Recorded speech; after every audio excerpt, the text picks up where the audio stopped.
हाँ तो मेरे प्यारे दोस्त, मैं आज आपको जो बताने वाला हूँ वो आपका भारत का इतिहास के बारे में बताऊँगा। और ये आपका फर्स्ट वीडियो है और बेसिक आपको बताने वाला हूँ कुछ चीज़ों को।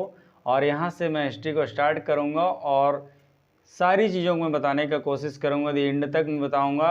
आपका 1947 तक मैं कंप्लीट करूँगा। कुछ करंट अफेयर भी अपडेट मैं करवाऊँगा। बट मैं आज शुरू से मैं स्टार्ट कर रहा हूँ। सारे चीज़ों को समझने का मैं बेसिक से शुरू करूँगा।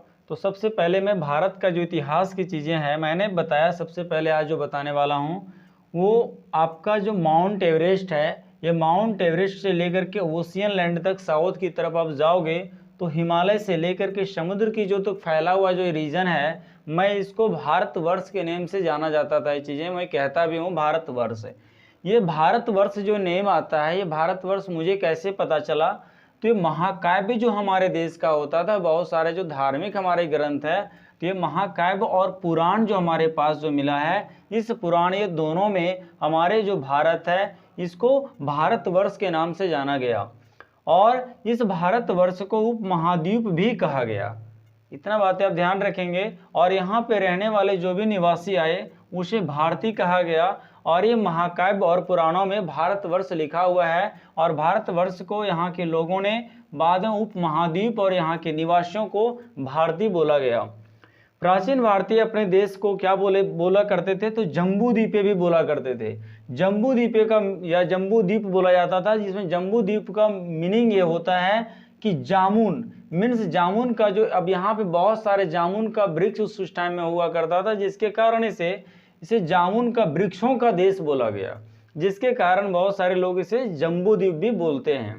नेक्स्ट आपके पास आता है कुछ चीज़ें, जैसे प्राचीन जो ईरानी हमारा इंडिया में जो भारत और फारस, ये दो जो हमारा कंट्री है, दोनों के बीच में बहुत ज़्यादा बिजनेस का डील हुआ करता था पहले। जो आज इराक ईरान की रीजन है, पहले इसे फारस बोला जाता था। तो ये जो प्राचीन के जो ईरानी लोग होते थे ना, वो हम सबको जो है so all time Sindhu river के इस पार से मुझे जाना जाता था कि जो सिंधु रिवर है वो सिंधु रिवर के सारे नेबर में रहने वाले सारे लोग हैं। मीन, और आप जान रहे होंगे सिंधु रिवर कहाँ पे, तो माउंटेन जो रीजन है आपका कश्मीर वगैरह जो रीजन है वहाँ पे सिंधु रिवर है। अब सिंधु नदी से हम सबको जोड़ा करते थे कि सिंधु नदी के बगल में रहने वाले सारे लोग हैं। अब ये सिंधु जो है ना, ये सिंधु ना बोल करके उन लोग, हम ऑल टाइम क्या बोलते थे, सिंधु के जगह पे हिंदू का प्रयोग करते थे।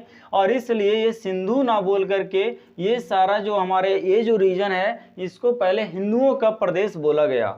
और बाद में क्या हुआ कि यही चीज़ें पश्चिम में फैला के मीन्स वेस्टर्न में चला गया।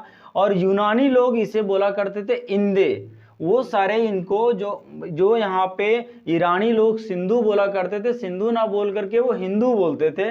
और यूनानी लोग जो होते थे, यूनानी लोग इस रीजन को इंदे के नेम से बोला करते थे। और इंदे बाद में जाकर के इसका न्यू नेम जो आया, वो सारे यूनानी लोगों ने इसका नेम रखा था इंडिया, जो बाद में जाकर के इसे इंडिया कहा जाने लगा। भारत की नस्ल की मैं यदि बात करूं तो भारत की नस्ल में बहुत सारे एरियाज से बिलोंग करने वाले जैसे थे। पहला है जैसे प्रोटो ऑस्ट्रेलाइड था, फिर आपका पैलियो मेडिटेरेनियन थे, काकिसाइड है, और निग्रोयड एंड मंगोलायड। ये सारे रीजन से हमारे पास आने वाले लोग थे। और इन सबका जीन यहाँ पे आपको देखने को मिलेगा। भारत के इतिहास यदि जानना है तो भारत के इतिहास को जानने के लिए हमें अपने इतिहास को 3 पार्ट में डिवाइड करने होते हैं। जो आपका एंशिएंट हिस्ट्री होता है, मिडिएवल होता है और मॉडर्न हिस्ट्री होता है। मैं इन चीज़ों से मैं जानने की कोशिश करता हूँ, जिसमें एंशिएंट हिस्ट्री में आपको सारे हिंदू सारे शासक वगैरह रूलर वगैरह हुए वो सारे मुझे देखने को मिलता है मैक्सिमम।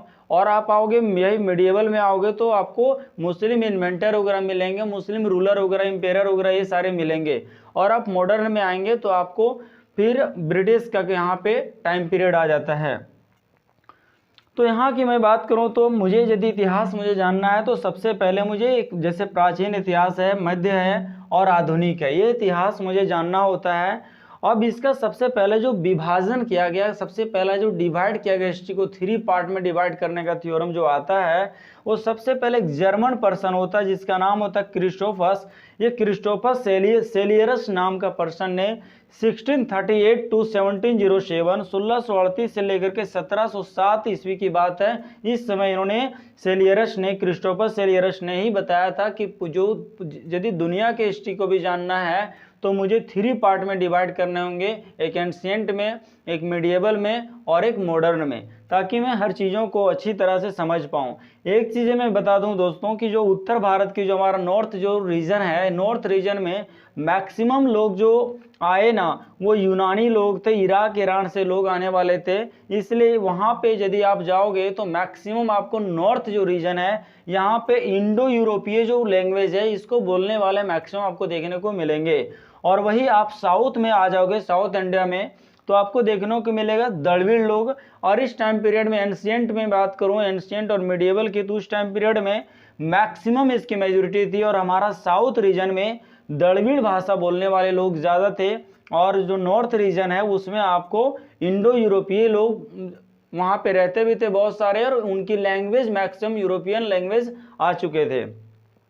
नेक्स्ट बात करूं तो फिर यदि इतिहास जो मैंने जैसे एंशिएंट हिस्ट्री की बात करूं, मिडिएबल या मॉडर्न, तो एंशिएंट भी ऐसे नहीं समझा जा सकता है। एंशिएंट में एडी से पहले भी बहुत सारे ऐसे टाइम पीरियड आए, जैसे प्रागैतिहासिक काल, ऐसा काल आया था, फिर आदि ऐतिहासिक काल इसको बोला जाता है, और एक आता है ऐतिहासिक काल। इसका मीनिंग क्या है? तो प्रागैतिहासिक काल मीनिंग वह मीनिंग होता है जिस जैसे बहुत सारे टाइम पीरियड ऐसा हमारा आया जिसको लोग हिस्ट्री में नोट डाउन नहीं कर पाए, या उसको बहुत सारे ऐसे चीज़ें थी जिसको पढ़ी नहीं जा सकी या जिसको लोग जान नहीं पाए। तो ऐसे जो टाइम पीरियड जो देखने को मिलता है वो प्रागैतिहासिक काल के अंडर कंसीडर की जाती है।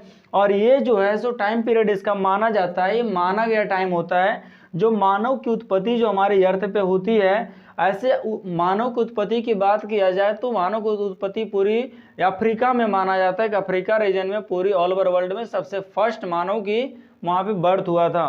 तो मानव की उत्पत्ति से लेकर के 3000 BC तक, 3000 ईस्वी पूर्व तक की ये बात बताता है आपका प्रागैतिहासिक काल।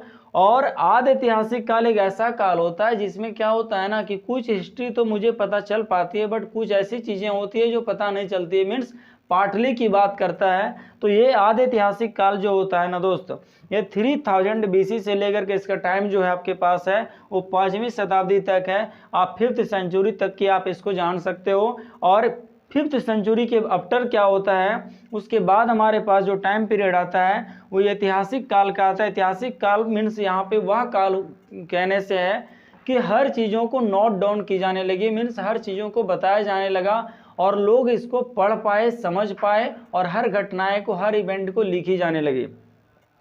ये टाइम पीरियड जो हमारे पास आता है ये 5th सेंचुरी से स्टार्ट होता है। और मैं फिर इसके बाद बहुत सारी चीज़ों को मैं जानने की कोशिश करूँगा, बट ऐतिहासिक काल में ये चीज़ें हमें देखने को मिलती है मुख्य रूप से। जैसे आप और ऐतिहासिक काल में मैं इतिहास की बात करूँ तो इतिहास के जो फादर कहलाते हैं वो हेरोडोटस कहलाते हैं। हेरोडोटस इसलिए कहलाते हैं क्योंकि सबसे पहला हिस्ट्री की सबसे पहला लिखने का किसी इवेंट का प्रयास किए तो हेरोडोटस ने ये भारत और फारस ये दोनों के बीच में जो व्यापारिक संबंध थे, जो हमारा ये ट्रेडिशनल पार्ट में जो भी ट्रेडिंग सिस्टम जो चल रहा था, इस इवेंट के बारे में उन्होंने नोट डाउन करने का प्रयास किया था और लोगों को बाद में इसके द्वारा पता भी चलता है। तो इसलिए हेरोडोटस को फादर ऑफ हिस्ट्री माना जाता है। तो इतिहास के फादर हेरोडोटस को माना जाता है और उसी के नेम से जाना जाता है।